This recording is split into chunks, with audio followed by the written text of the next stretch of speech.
माँ ना कहले लिपिका खंडुआल लिपिका खंडुआल लिपिका खंडुआल जगतसिंहपुर। कौन अनुभूति अच्छी कह माँ थे मुझे आसुए पूरी ट्रेन हठात रघुनाथपुर स्टेशन आसुए से ट्रेन फेल हेली सेठू आसिक कंदरपुर आसली से भी ट्रेन फेल हेली से स्टेशन कही प्रभु मुझे जाई पहुँचबी से व्यवस्था आपड़ करें कटक स्टेशन देखला बेलू ट्रेन पूरी ट्रेन अध घंटे विलंबर अच्छी आसला बेलू टिकेट करके आसला बेलू ट्रेन भुवनेश्वर स्टेशन पाखे दी जन लोक ट्रेन में चढ़िले कहले माँ बहुत कथा मो साथ कथा हेले मुझे कहली सर आपड़ किए मु तो किसी जानी ना मुझे जगन्नाथ मंदिर पूजक से बहुत कथा मु कहली सर मुझे चिन्ह पारे दी जन चढ़िले भुवनेश्वर स्टेशन मुझे कहली सर आपड़ किए मुझे चिन्ह पारे ना जगन्नाथ मंदिर पूजक बहुत कथा गपिया पर से जड़े लोक स्टेशन खोर्धा स्टेशन ओह्ल पड़ी कहले कहले ये पिला केमती पुरी रे पहुँचे से व्यवस्था तुटी ये पिला केमी हेलो ये पिला केमती पुरी स्टेशन में पहुँचे तो ये व्यवस्था कर बहुत भलरे जाए स्टेशन में पहुँचली तापर स्टेशन में पहुँचा पर देख कौन प्रकार भी मोर असुविधा है नहीं। जय जगन्नाथ टीवी देखते सर देख सब देखे सर मोर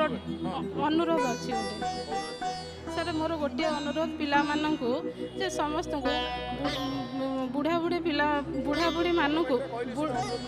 बुढ़ा बुढ़ी मानू पिला मानू टिके मोर कहबार एति जे भक्ति करंतु जे माँ बापा मैंने बुढ़ा बुढ़ी हो गला जो वृद्धाश्रम छाड़ुंट सेठी न छाड़ी निजर हृदय रे भक्ति आ स्नेह देकी बापा माँ को रखतु तांकु जदि रखा आम भगवान को पाइबा कारण भगवान तो से चलती प्रतिमा सी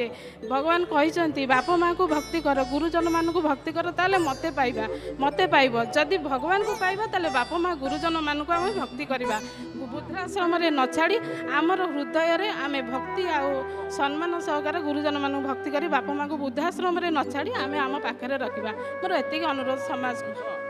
माँ को कथार मुझे सहमत किंतु मु सहमत नुहे आपण मैंने बापा माँ मान को जो मैंने वृद्धाश्रम छाड़ी दौरान भल कर छाड़ी दिखती राग लगे लगे हाँ मुझे कथा कहली और बापा माँ मैंने कौन आम उपर बोझ तक नहीं वृद्धाश्रम छाड़दवा ताने मुझे कथा कहली राग लगुनि राग लगुनि मुझे छाड़देवी मो बापा माँ ना छाड़दवा जाए आउ गोटे पाखे बुकिंग करके आम रखिद आम पिला आमको छाड़े हाँ कि आम जदि आम बापा माँ को वृद्धाश्रम छाड़ी आम पिला मैंने आम छाड़े आमको नहीं कि तेना आगुआ गोटे बुकिंग कर रखी आम आसिले ये रहा भाविकी आप वृद्धाश्रम कि वास्तव में बर्तमान जुग बदल युवपीढ़ी मैंने बापा माँ मान को एत भल पाँच आप कल्पना करें लोक संख्या अधिक होती तेणु आमको आश्रम अधिक देखा कि सत कथा कहले युवपीढ़ी मैंने बापा माँ को बहुत सम्मान कर बहुत केयर नौ परिवर्तन आनी आप लक्ष्य करूँ धीरे धीरे हम परिवर्तन हम हौ तेज जय जगन्नाथ टीवी देखते प्रोग्राम देखे खराल भी अनुभूति देखे संध्या आलती देखे बहुत बहुत धन्यवाद जय जगन्नाथ टीवी परिवार तरफ गोटे पारंपरिक जनाण